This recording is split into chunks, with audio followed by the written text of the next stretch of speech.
Morning. A good chodesh. Where do you daven? What? Where do you go to shul? There is really no name for it. We call it 6 daily.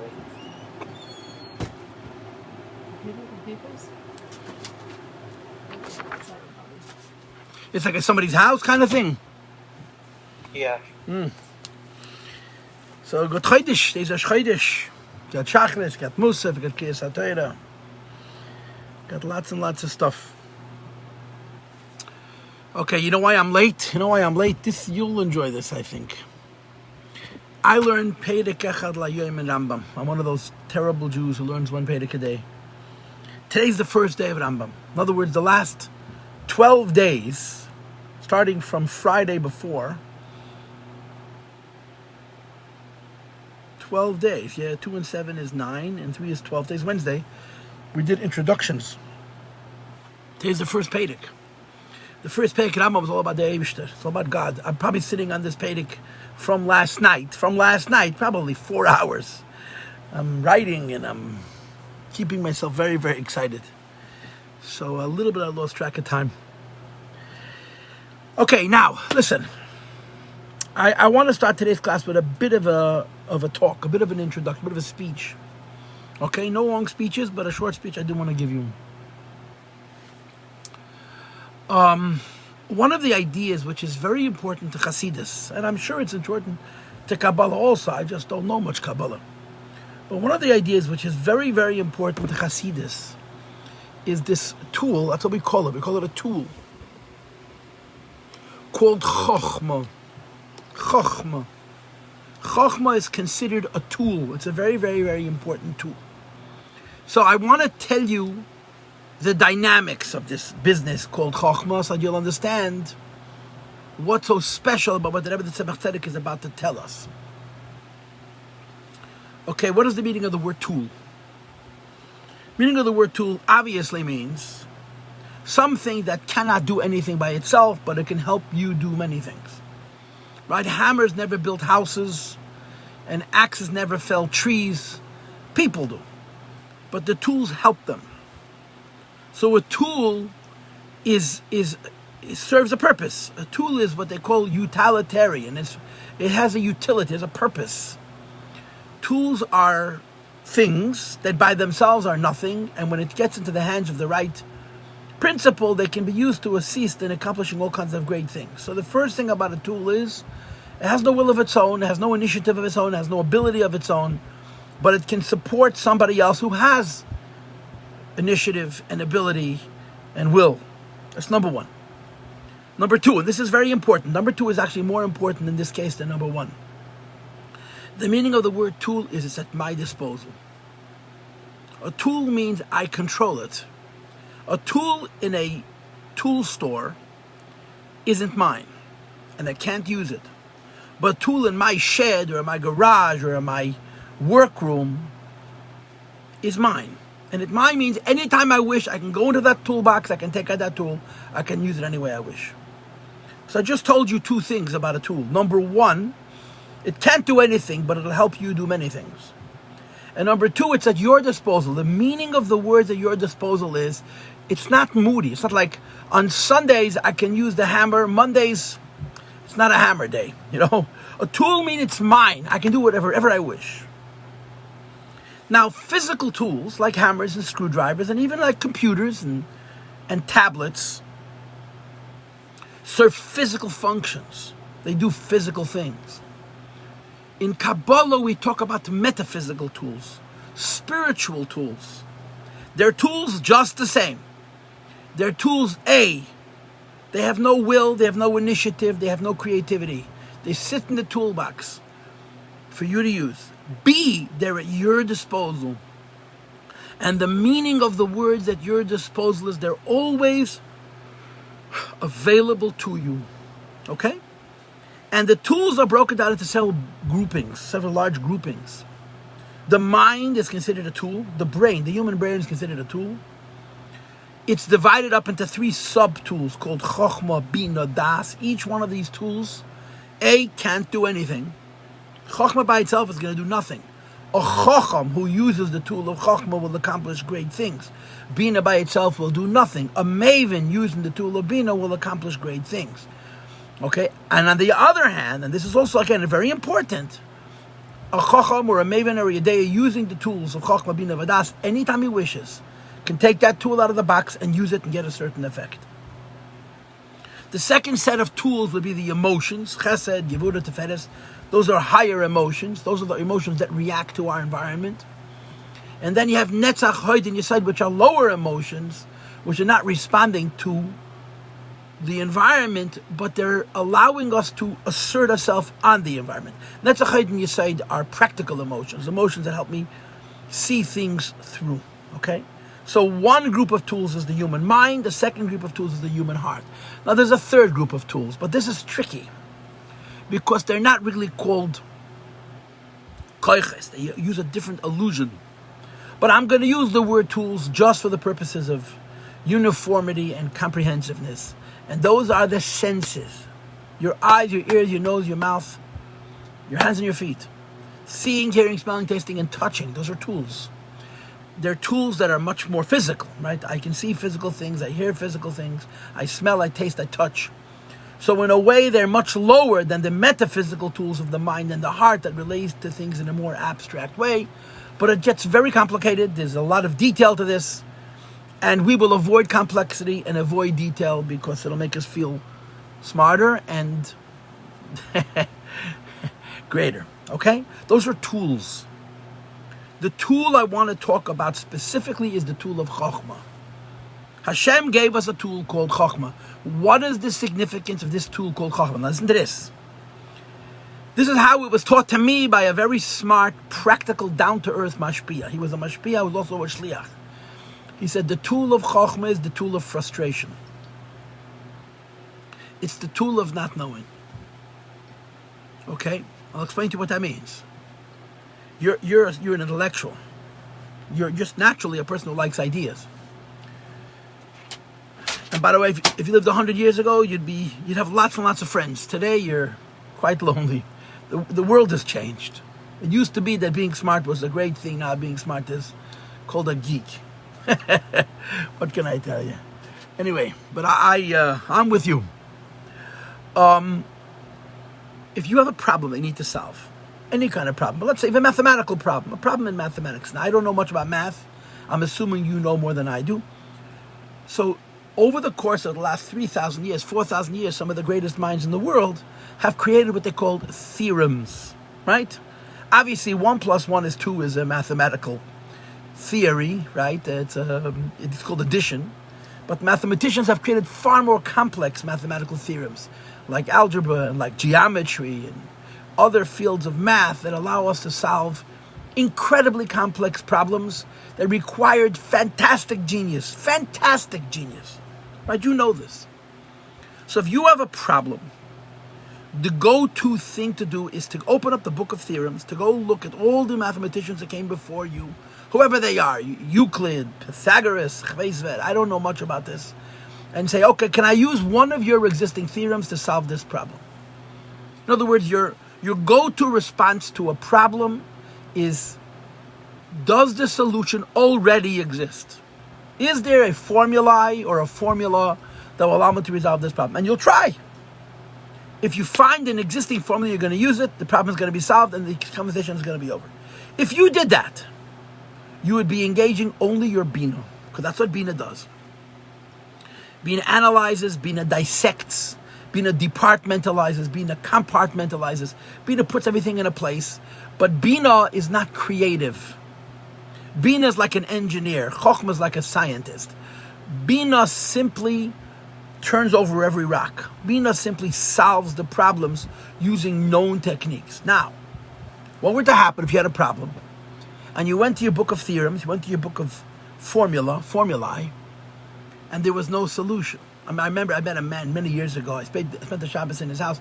He was a professor of mathematics. He used to say that there's two things. There's mathematics and there's arithmetic. I'm no good at arithmetic. I'm a mathematician. So he says to me, Einstein was a good mathematician. Newton was a great mathematician. Why? Because for Newton to solve some of the problems he had, he created new math. Einstein didn't create new math. He used the existing math to solve, to prove the theories, the ideas that he sort of came up. It was very, to me, I don't know anything. It was a very interesting little piece of information. The greatest mathematicians don't solve problems. They create techniques to problem solving. Now, how do you create a technique for problem solving? How do you do it? The first thing is you try to see if a solution already exists. If you have a problem and you don't know a solution, you don't right away start saying, oh no, what am I going to do? You say, what did the smart people who came before me do? And you try to find an existing theorem or formula that will solve that problem. Only when you discover that nobody has any solutions do you say, okay, if no one's figured this out, I'm going to have to. And then you create a new, I don't know what the words are, algorithm, a new math that will help you solve that problem. So there's a very, very big difference between using existing techniques to solve a problem and creating new ones. This phenomena of creating new techniques for problem solving comes from Chokhmah, not from Bina. Because if you had to translate Chokhmah and Bina in English, Bina would be translated as the thorough, analytical, departmentalizing intellectual tool. Chokhmah would be translated as the creative, intuitive intellectual tool. Hashem gave us a tool of Chokhmah. What does Chokhmah do? Chokhmah starts where all else fails. And you know how Chokhmah works. If you've got a problem and you can't find a solution, you sit on it. If you have a question and you can't find an answer, you sit on it. And when you sit on it, all you do is frustrate, you agonize, you just feel, oh no, I'm stupid. That's part of the exercise of Chokhmah. Part of the exercise of Chokhmah is saying, I don't have a solution, there isn't a solution, it's very upsetting. Now, why is that intellectually useful? Why isn't that just being moody or being lazy or being emotional? Why is an intellectual who can't find a solution? Because no solution exists. No one's ever come up with a solution to this problem.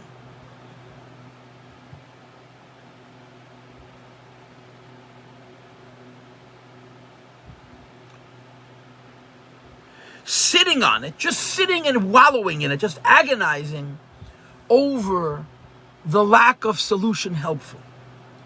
So I'll tell you the answer to the question. The reason a person who can't find an answer to a question benefits, gains by just sitting on the problem and saying, oh, what am I going to do? What am I going to do? Is because one of the greatest, I'm going to say it in two ways. One of the greatest interference to intellectual growth is the human ego.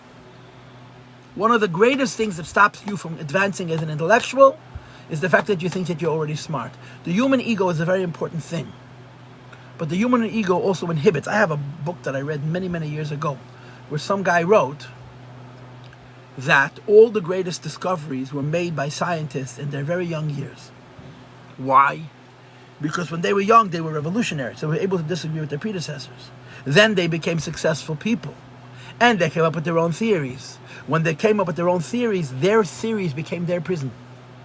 Because they knew how smart they were and they knew how great their genius was and how great their contribution was, they couldn't get past their own greatness. Someone else had to come along and say, whoa, let's rethink this.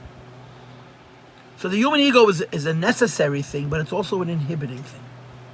So if you have a brain that's been used for many, many years, and you've got a technique and an approach and a life experience of problem solving, sometimes your prior approach, your preconceptions, stands in between you and continued growth. So you have to push it, break the ego. In order for me to advance, in order for me to come up to a solution to a problem that there doesn't exist yet, to create a new solution, I have to break my ego and humble myself to be prepared to go past what I know already, what I figure out already, what I understand already, to figure out and understand new things. In other words, new ideas can only be created by destroying the old. If I have an existing theorem, an existing hypothesis, an existing approach to problem solving, and it's not working for me to create a new one, I have to break the old one.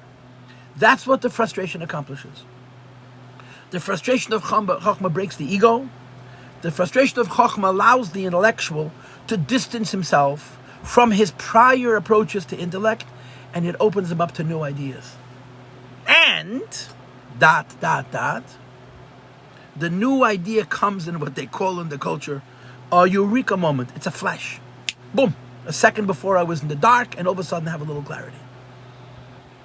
That flash is what you learned about in Hasidus, Chokhmah. But really, that's not what Chokhmah is. Chokhmah is the exercise of tearing oneself down. That's what it is. It's the exercise of breaking one's ego. It's the exercises of distancing oneself from preconceptions, ideas that they know from before, to open themselves up to new ideas. That is the tool. That is the koyach ha-chokhmah. And then what happens is, if a person is a real intellectual, and they have proper training, and they're very systematic and disciplined in their intellect, and they get stuck, they find an entanglement, a problem, which can't be solved by pre-existing methods of problem solving, so they experience a frustration. That frustration can last for weeks, can last for years, and then boom, a light will go on. Where did that light come from? According to Hasidus, that light came from the neshama. It came from the subconscious to the consciousness. The neshama knows all. I don't know all.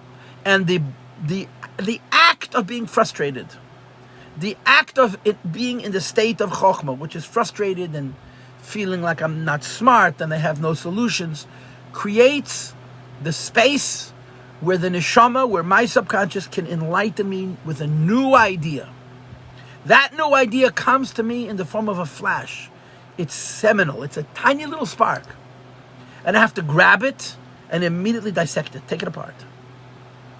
So the Chokhmah process involves two steps. What I do in Chokhmah is be frustrated. That frustration is breaking my ego. That frustration is breaking down my old systems of learning and problem solving. The second part of Chokhmah is the eureka, is the flash that comes from the subconscious to the consciousness. Now, when that flash comes from my subconscious, my consciousness, I immediately activate my Bina. Bina is a different tool.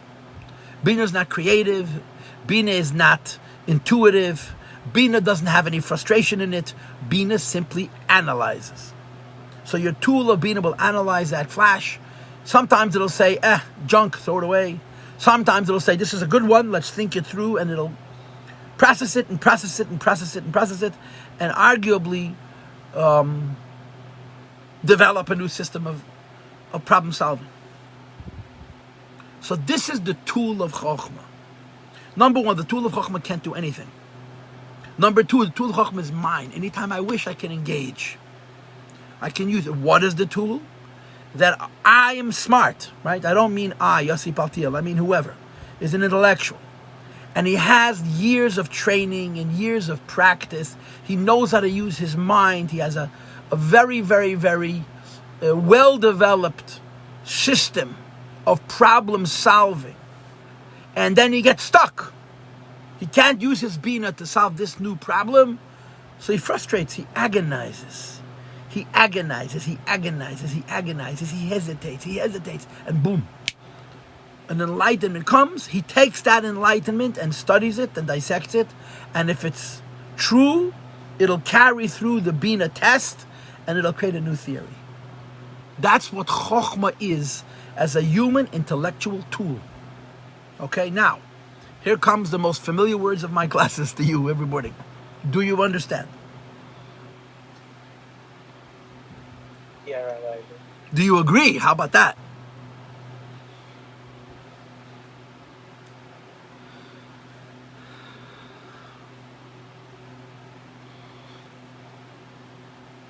Do you agree with what I proposed?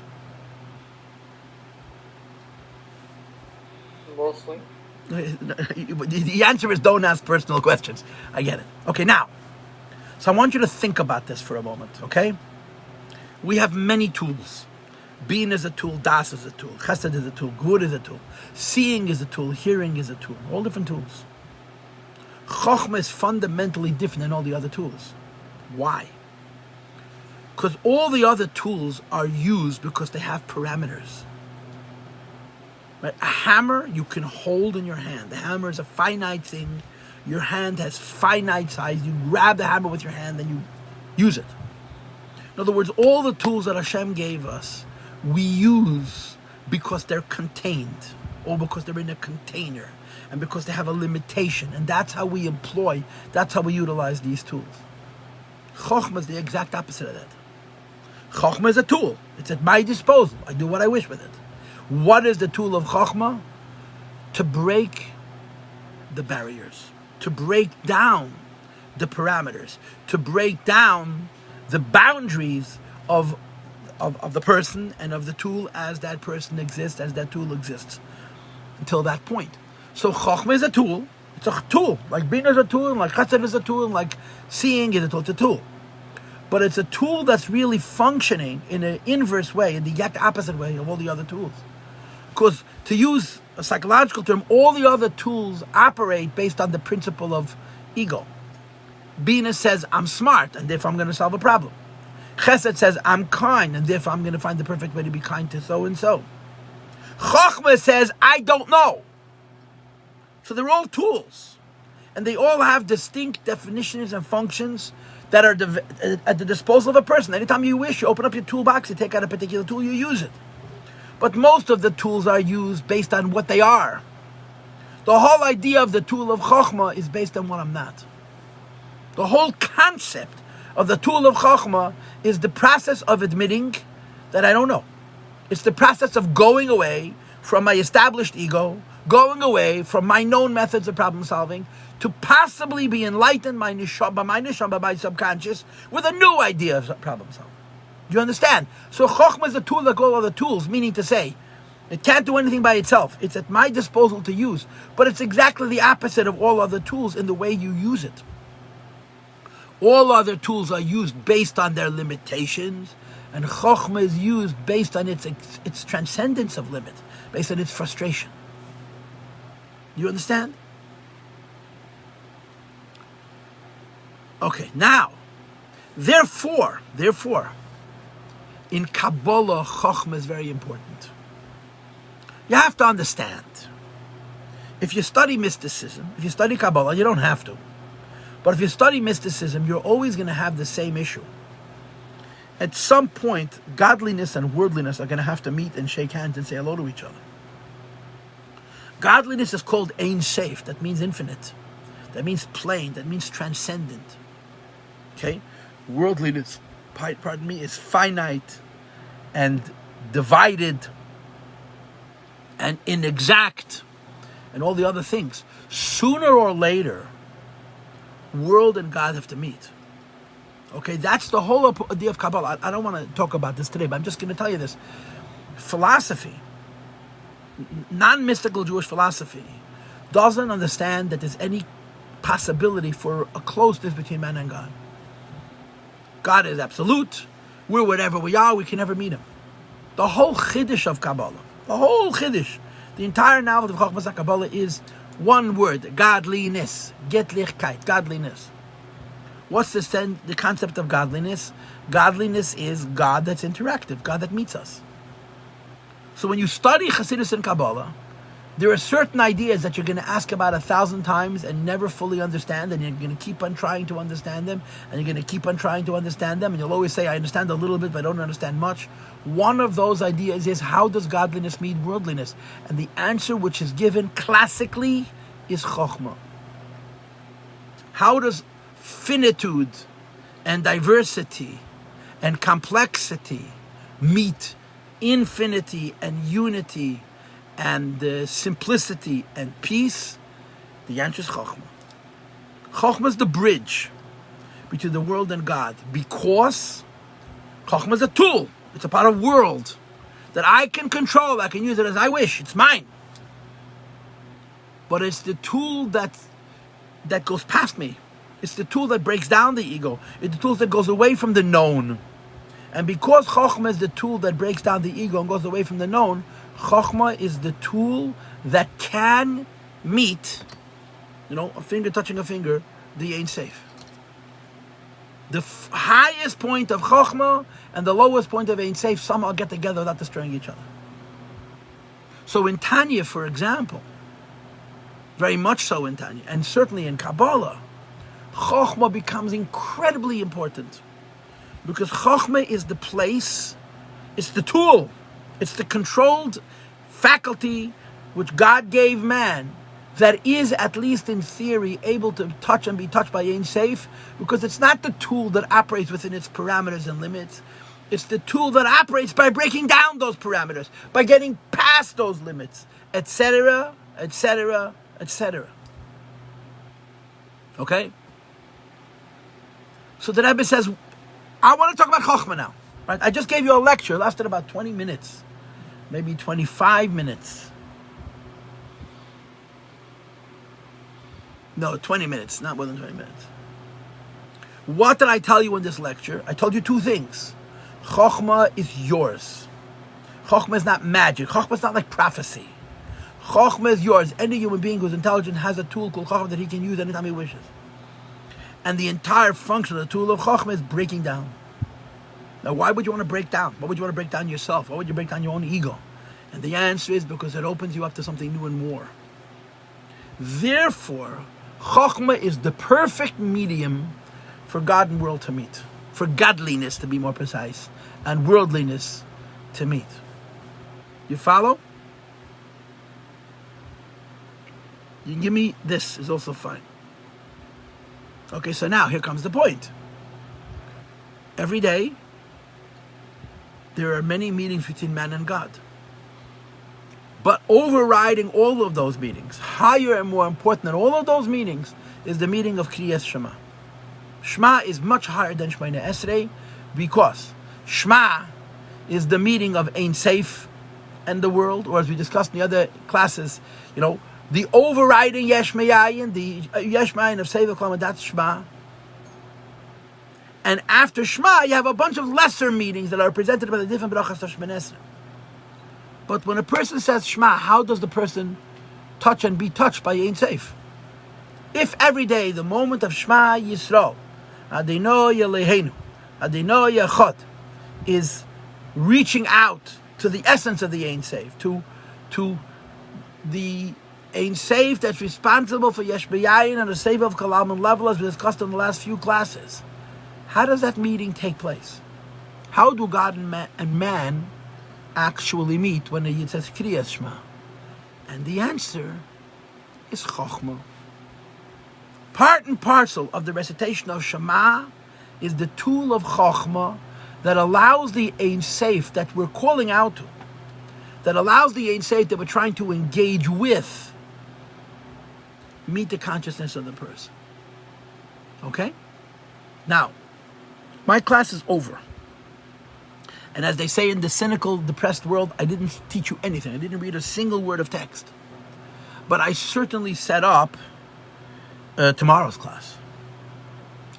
In other words, today's lecture allows us to learn tomorrow, I'm hoping, a considerable amount of text. We're going to be discussing the specific connection between Kriyas Shema and Chokhmah. Okay? How are we doing? Okay, very good. So I will see you tomorrow. Okay, Yeah. tomorrow. Sorry. I'll see you tomorrow. Cool. I think sometimes when you speak, you could have shortened it a little, because I think you're kind of repeating yourself. Baby, I'm a teacher. There's a person in my life who always tells me, you repeat yourself too much. I feel like that the job of a teacher is to repeat things. I do. Because oftentimes a student hears something and he needs to hear it again to frame it. I repeat myself. I do it on purpose. I just want to remind you that you're not the only person here. I'm talking to people who are not as smart as you. And I'm trying to keep them in mind also. I'm trying to teach you, but I'm trying to teach the people who are listening to us on Facebook and on YouTube and on my website. Okay? I just want to tell you that Sunday morning I won't be here. I'll be here Monday. Tomorrow's Thursday will do, and then Monday Mitzvah Hashem. We good? Yeah, I'm good, Rob. Okay, regards to your parents. Thank you for coming.